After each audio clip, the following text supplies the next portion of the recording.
Bom dia, meus amados irmãos, a graça e a paz do nosso bondoso Deus, o amor do nosso Senhor e Salvador Jesus Cristo, esteja em nossa vida, em nossas vidas, nos fazendo prosperar, crescer no conhecimento e na sabedoria do nosso Deus e de Jesus Cristo, nosso Senhor. Amados, nós vamos começar hoje, primeiro dia da semana, mais uma lição preciosa do livro de João. A lição desta semana tem como título: Quem é o Espírito Santo para João, para o apóstolo João, para o João que escreveu o Evangelho de João, as cartas, 1 João, 2 João, 3 João e o Apocalipse, Esse João aí, no seu Evangelho, vamos descobrir, escrito pela sua própria mão, o seu testemunho, quem é o Espírito Santo para ele, Vamos ver se, porventura, para João, o Espírito Santo é uma pessoa e se é a terceira pessoa da Trindade. Como é que João explica isso? O verso síntese da nossa lição está no livro de João, capítulo 20, versículo 21 e versículo 22, que diz assim: Novamente Jesus disse: Paz seja com vocês, ou paz seja convosco. Assim como o Pai me enviou, eu os envio. E com isso, soprou sobre eles e disse: Recebam o Espírito Santo. Ou o Espírito do Santo, Seria a expressão mais correta para esse texto, Seguindo a revelação principiológica, de tudo que vem sendo escrito desde o livro do Gênesis, toda a estrutura em torno desse tema, a estrutura principiológica em torno desse tema, Outras versões iriam dizer: Assim como o Pai me enviou, eu vos envio a vós. E com isso assoprou sobre eles o Espírito e disse: Recebei-vos o Espírito Santo. Em outras versões, a mesma coisa, Pois bem, o termo Espírito Santo aqui, na linguagem de Cristo, que era a língua aramaica, a língua que ele falava, ou a língua hebraica em alguns momentos, ele está exatamente dizendo o que está escrito no Antigo Testamento, Espírito Santo vem do termo Ruach HaKodesh. Rua, o sopro, o fôlego, aquilo que sai de dentro de Deus. É exatamente o que ele está fazendo aqui, Está soprando, Está soprando. E Rua, sopro, do Kodesh ou Kadosh, santo. Recebam o Espírito do Santo, Aí vocês questionam por que a igreja, fez esse desfavor de tentar induzir algo que não existe, e aí arrancaram, o do termo Espírito do Santo, Isso é engraçado que eles não conseguem retirar, não tem como, o termo Espírito de Deus, que repete-se dezenas de vezes, tanto no Antigo Testamento quanto no Novo Testamento, Mostrando que o Espírito pertence a Deus, que o Espírito não é uma pessoa distinta, separada da pessoa de Deus o Pai. É algo que vem de dentro dele, como o sopro. Mesmo fazendo essa tradução para o grego, nós vamos encontrar no grego também a mesma expressão, pneuma, que a palavra pneuma é exatamente isso também, fôlego, sopro, ar, Aquilo que vem do ar, Tudo que é pneumático vem do ar. Um pneu está cheio de ar, Os pulmões que tem um problema da pneumonia, ar, tudo está vinculado a ar, Então, a palavra pneuma, no grego, pneumatorragion, do ragion santo. Então, também a semelhança perfeita do Antigo Testamento, Ruach HaKodesh, é também no grego, né, o Espírito do Santo. E então quando Cristo chega e diz para os discípulos aqui, né, Shalom, a palavra Shalom, né, cuja raiz da palavra, né, refere-se ao termo completo, é como se Cristo lhe dissesse: sejam completos. Para que vocês sejam completos espiritualmente, vocês precisam do Espírito Santo, completos de vida. Assim como lá no princípio, assim que Deus fez o homem ali, falando de uma forma alegórica, né? O Senhor fez ali um boneco de barro, né? Chegou ali nas suas narinas e soprou, né, o seu espírito, o sopro da vida, o fôlego da vida, o fôlego, sopro, fôlego, né, o espírito. E então o homem passou a ter vida. O que Cristo está fazendo aqui, embora naquele exato momento os discípulos não tenham recebido o Espírito Santo, ele vai receber algum tempo depois, né, lá no Pentecoste, em torno de 50 dias após, perto de 50 dias aproximadamente, né, que esses discípulos vão receber o Espírito Santo, né? Então, o fato de Cristo soprar ali, ele está prenunciando, né, fazer esse gesto de soprar o Espírito Santo sobre eles, ele está transmitindo com essa atitude uma mensagem espiritual profunda, que neste primeiro momento os discípulos não vão entender, mas mais tarde, quando eles forem batizados com o Espírito Santo, certamente eles iriam entender essa mensagem. É como se Cristo dissesse assim, ó: assim como o meu Pai, através de Cristo, né? É como se ele dissesse também, ó, assim como eu recebi poder do meu Pai para lá no princípio soprar nas narinas de Adão, né? E Adão ter vida, né? Ou então assim como meu Pai soprou nas narinas de Adão, criando o homem perfeito, eu recrio o homem do Pai através de mim, porque esse Espírito Cristo recebe do Pai, lembra? Lá do Jordão. Então, Cristo agora vai dizer: através de mim, Deus o Pai recria um homem, né?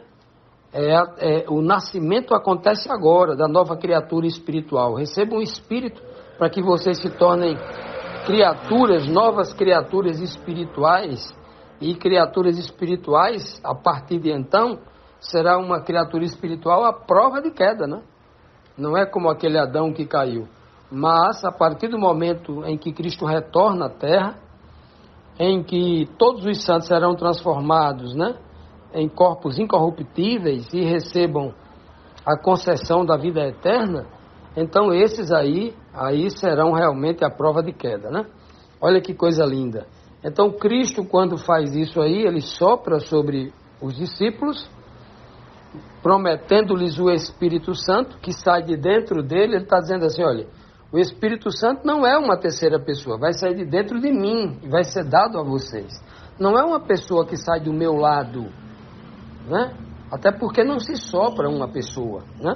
Então Cristo está deixando bem claro que é algo que pertence ao seu interior, é algo que pertence a Ele, né? O apóstolo Paulo vai entender isso com muita clareza, né? Paulo vai dizer, por exemplo, em Gálatas 4, versículo 6, que por sermos filhos de Deus, Deus enviou aos nossos corações o Espírito do seu Filho. Esse Espírito aqui que Cristo está soprando, o Espírito de Cristo, é o que sai de Cristo, aquele Espírito que o Pai deu ao Filho. Quando o Filho ascendeu aos céus, sentou à sua direita, 10 dias antes de conceder esse Espírito aqui aos discípulos, sentou à sua direita, está lá em Atos 2,33. Ele sentou à direita de Deus e Deus lhe deu o Espírito em profusão, em plenitude, a totalidade, a plenitude de Deus agora habitava na mente de Cristo. E Cristo agora vai derramar sobre os seus discípulos, lá em Atos capítulo 2, esse Espírito que ele sopra aqui, né? O Espírito real, né? Deste tipo que ele sopra aqui. Aqui ele está fazendo um tipo, ele está soprando, mostrando aí que os discípulos realmente iriam receber deste poder. Continuando, amados, vamos aqui para a nossa primeira pergunta da lição desta semana, onde estamos tentando descobrir quem era o Espírito Santo para João. Será que João foi ensinado que o Espírito Santo era uma terceira pessoa? Vamos perguntar então, né? Primeira pergunta: se o Espírito Santo de Deus fosse uma pessoa, seria dado a Cristo como uma medida? Seria isso? João 3,34 diz: porque aquele que Deus enviou fala as palavras de Deus, pois não lhe dá Deus o Espírito por medida. Olha só, Cristo dizendo assim para os fariseus, né? Eu sou enviado de Deus. E aquele que Deus enviou, ou seja, a mim, ele não dá a mim um espírito sob medida. Ele me dá um espírito sem medida. Então ele me enviou e me deu o espírito, né? Assim, com abundância, é isso que ele quis dizer. Deus não é como os homens que contratam um homem para fazer um trabalho e na hora de pagar ele só paga aquela medida. Mesmo se ele ficar muito agradecido pela qualidade do trabalho, viu que a pessoa, o trabalhador, fez muito mais do que o combinado, foi caprichoso no trabalho que fez, né? Foi, como diz na tipologia, né? Andou a segunda milha, o seu patrão pediu para ele uma, e só com ele uma milha, ele foi com ele duas, ou seja, fez muito mais, né? Então, os homens ainda dão, né? Muito apegado às suas coisas, às suas riquezas. O homem só dá aquilo que foi combinado, né? Mas Deus não. Quando Cristo diz aqui que Deus não dá o seu Espírito para o seu Filho e também para os outros que se tornarem filhos de Deus no Espírito, também vai receber esse Espírito sem medida, obviamente, né? Sem medida, né? Paulo vai dizer isso. Se me falha a memória, Pedro também vai dizer que Deus dá o seu Espírito sem medida. Agora, se o Espírito fosse uma pessoa que está do lado de Deus, ora, não seria esta expressão, ela estaria errada aqui na Bíblia. Cristo estaria ensinando errado. Porque ele poderia dizer assim, olha, porque a pessoa do Espírito Santo vos dá poder sem medida. Poder sem medida. Mas quando Cristo diz que o Pai dá o Espírito sem medida, ele está destruindo qualquer ideia de que o Espírito Santo seja uma pessoa. Ele está falando do Espírito Santo como um poder, como um dom, como uma dádiva que capacita, uma dádiva que ajuda, uma dádiva que edifica, né? Uma dádiva que aprimora, que santifica, que sela, que separa, que santifica, né? Que cuida, que preserva, que dá poder de perseverança, tudo isso, né? Juntos, misturados no mesmo poder, numa mesma ação. Então, isso na Bíblia aqui é muito claro, porque nós não vamos encontrar nenhuma expressão em toda a Bíblia Sagrada que aponte Deus dando Jesus sem medida. Olha, Jesus é uma pessoa, o Filho é uma pessoa, mas não há na Bíblia mostrando Cristo como uma medida, como algo que ele pudesse ser derramado. Ele não derrama o Filho, né? O Pai não se derrama, o Pai não é uma medida. Mas por que ele diz que o Espírito Santo é algo que se mede, relacionado a um poder, a algo que se concede, como alguém que pega uma jarra d'água e vai encher um copo de água de alguém e ali ele bota uma medida. Não, eu quero pouca água, eu quero tomar água, eu quero um pouco. Copo grande aqui, coloque só aí meio copo de água. Não, coloque todo, encha todo aí até transbordar. Isso é medida. E então o texto aqui, na expressão clara, óbvia que Cristo transmite aqui, né, ele está falando de poder.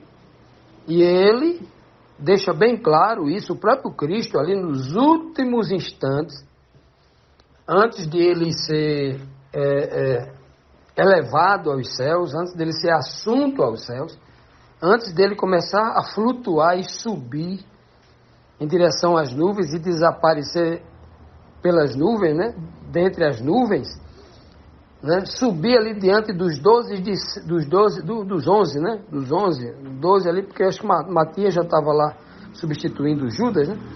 Então, ali nos 12 ali, Cristo começa e eles ficam assim, extasiados, espantados, né? Completamente assim, imóveis, de boca aberta, olhos arregalados, vendo Cristo subir ali aos céus, né? Capítulo 1 de Atos. E ele diz bem claro, né? Permanecei até que do alto sejais revestido de poder. Olha só. Ficai aí até que do alto receba uma pessoa do Espírito Santo. Ele diz que é poder. Sejais revestidos de poder. Se não falha a memória, é Atos 1, versículo 8. Não falha a memória. Serás revestidos de poder. É a ordem de Cristo. Então ele não diz que é de uma pessoa. Então em toda a Bíblia nós vamos encontrar aí, né, que o Espírito é dado aos homens não como uma pessoa, mas como um poder capacitador, um dom poderoso que vai fazer com que os discípulos possam cumprir a missão de Cristo, andando e vivendo no exemplo de Cristo, fazendo como Cristo fazia, aprendendo com Cristo e se tornando com esse aprendizado cada vez mais um filho de Deus no modelo de Cristo, no modelo padrão de Cristo. Vamos então, meus amados, aqui para a nossa segunda pergunta. Espírito é uma pessoa ou algo que está vinculado à natureza espiritual para rivalizar com a carne do homem natural? Esse termo espírito, nós vamos encontrar na Bíblia uma série de informações dicotômicas, né? Uma contrária à outra, só duas partes que estão se debatendo contrariamente, que é o termo espírito, né? O Espírito Santo, que é de Deus, ele é contrário ao espírito carnal de cobiça, que é do homem. Deus é santo e o seu Espírito é santo. Isso é tão óbvio, né? Quanto 1 mais 1 ser 2. É por isso que o termo é chamado de Espírito do Santo, né? Ou Espírito Santo na Bíblia, na nossa linguagem, né? Na nossa língua.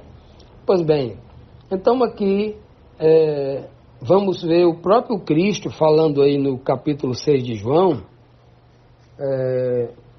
usando uma linguagem tipológica, ou seja, uma linguagem espiritual profunda, contra aqueles líderes religiosos que estavam muito presos, né, à questão carnal, à questão física, à questão material, que eles podiam tocar nas escrituras, aquelas letras, né, letra morta. Eles começam a falar ali no capítulo 6, para comer a sua carne e beber o seu sangue, e eles entendiam que Cristo estava literalizando. Tinha que matar Cristo, ser um canibal, comer a carne dele mesmo, e tomar literalmente o seu sangue. Olha só que absurdo eles entendiam, né? Aí Cristo vai explicar aqui, ó, no versículo 63, desse mesmo discurso, Cristo diz assim, ó: o Espírito é o que vivifica, a carne para nada aproveita. As palavras que eu vos digo são espírito e vida. Olha que coisa linda. Primeiro ele está fazendo uma dicotomia, ele está criando aqui dois lados, duas partes contrárias, espírito e carne. O espírito que luta contra a carne e a carne que luta contra o espírito. Paulo vai falar disso de uma forma assim, de uma forma profunda, de uma forma assim muito detalhada. Capítulo 6, 7 e 8 de Romanos, ele vai tratar disso com muita profundidade.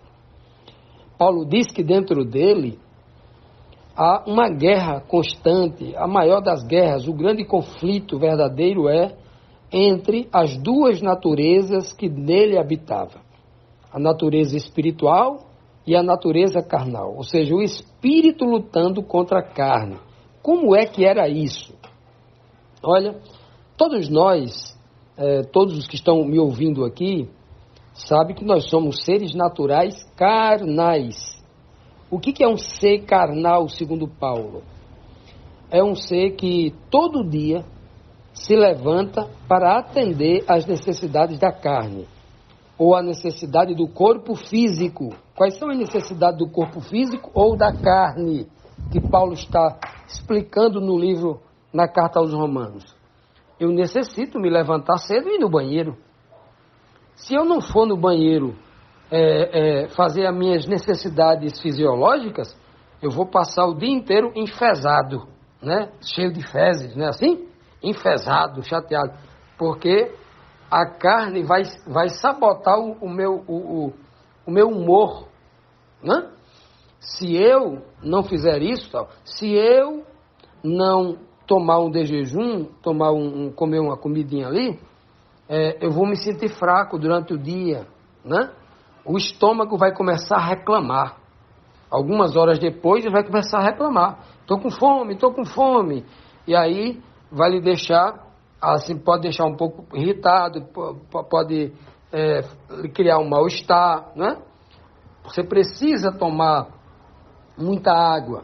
Se você não tomar, você vai desidratar, vai ter tontura, vai ter enjoos, a sua capacidade mental de raciocinar vai ser prejudicada, não é assim? Então a carne ela tem muitas necessidades. Outras necessidades que a carne vai cobrar de você, e aí, por exemplo, imagine que você está com muita sede, 24 horas sem tomar água, você está desesperado por um copo d'água, e alguém diz assim, olha, você só vai tomar água se você roubar. Aí entra o conflito mental na sua mente, ó, a razão, o espírito, a lei espiritual diz para mim, o meu espírito, a razão, espírito, razão, diz assim, você não pode roubar. Mas a carne diz assim, não, eu sou mais forte, roube, eu não quero saber, eu quero saber que eu vou tomar água. Não é assim? Esse é o grande conflito entre a carne e o espírito. Outro exemplo, imagine que o homem é casado, a mulher é casada, homem ou mulher, tanto faz, casado, né? E aí ele já ativou os desejos sexuais, porque ele já teve relações sexuais. Então, a partir do momento em que o homem tem uma relação sexual, ele torna-se mais desejoso. E a carne, que experimentou aquilo, que lhe trouxe saúde, porque é bom, né? A relação sexual é muito boa para a saúde, então a carne vai começar a cobrar do homem. Tem relação, dá aquela vontade no homem, na mulher. Então, quanto mais jovem aquele momento da puberdade ali, né? Antes dos 20, depois dos 20, né? Anos de idade, então a carne fica ali pendendo você para saciar aquela necessidade. E aí que vem a tentação do diabo, oferecendo uma fornicação, oferecendo um adultério, justamente porque a carne tem essa necessidade. Paulo chama de o homem natural ou o homem carnal, né? Então, quando nós entendemos isso aqui, é muito belo, porque a gente vai entender o que Cristo está dizendo aqui, ó, em João 6,63. O Espírito é o que dá vida, não é você comendo para saciar a carne que você vai ter a vida, não. Não é você tomando muita água e hidratando o seu corpo, trazendo saúde, porque água é saúde, né? E você se deitando com a sua esposa, deitando com seu marido, mantendo relação sexual saudável, que traz saúde, né? A pele fica mais viçosa, todos os órgãos do corpo se rejuvenescem com a relação sexual, é uma beleza para a saúde física, né? Aí Cristo diz, não, esta saúde aí, da carne aí, ela só dá saúde e presta vida. Eu estou falando de algo muito superior. O Espírito é o que dá vivifica para a vida eterna. Olha que linguagem que ele estava falando, né? Muito lindo isso. Então o Espírito é o que traz vida de verdade, não as necessidades da carne que você está saciando aqui, que vai lhe dar uma vida saudável por 70, 80, 100 anos, né? Olha que... E ele diz de onde vem. Olha, a saúde da carne, atender a necessidade da carne, vem do quê? Da boca, quando você se alimenta, quando você atende a carne. Mas ele vai dizer outra coisa aqui, ó. As palavras que eu digo, ou seja, você aí pela fé, você alimenta-se pelo ouvido, né? Pelos olhos, pelo ouvido, sobretudo pelo ouvido, a fé vem pelo ouvido, e você vai alimentar o espírito, a razão que está dentro do seu cérebro, a sua consciência, ó. As palavras que eu vos digo são espírito e vida, não são carne. As palavras que eu digo não vão as palavras que eu disser para você não vão, por exemplo, fazer você salivar e o estômago preparar para receber um bolo de comida. Não, né? As palavras que eu vou dizer para você não vai ser uma cena diante dos seus olhos, né? Que vai estimular qualquer tipo de despertamento para a sua carne atender os prazeres dela. Não, tem tudo a ver com o espírito. Olha que beleza, né? Então veja que todas as vezes que a gente usa o termo espírito, ele está vinculado a algo que está dentro da gente. Nós temos um espírito, Jesus tem um espírito, o Pai tem um espírito, os anjos têm um espírito, os animais, até os animais têm espírito, né? Todo ser vivo, todo ser tem espírito. Mas o que nós não vamos encontrar nem aqui no livro de João, nem em toda a Bíblia, é a suposta pessoa do Espírito Santo tendo um espírito. O espírito do Espírito não existe na Bíblia. Ok? Então, esses detalhes são muito importantes, porque o objetivo de estudar a Palavra de Deus é olhar determinados temas de todos os ângulos, para não deixar nenhuma dúvida.